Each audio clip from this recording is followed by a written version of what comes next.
Okay, hi guys. Look at my baby girl. She's already in her bed.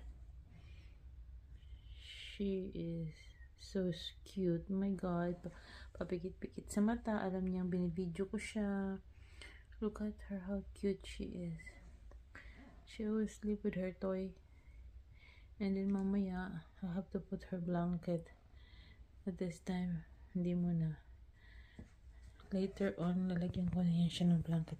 She will sleep there from this time until 5:30 normally, and then she will be up at 5:30. She'll go up to Papa, but for now she will always sleep in her bed. Yeah, that's how cute she is. You wanna be sleepy na? Sleepyhead ka na? Okay, I'm going to put your blanket. I'll put your blanket na.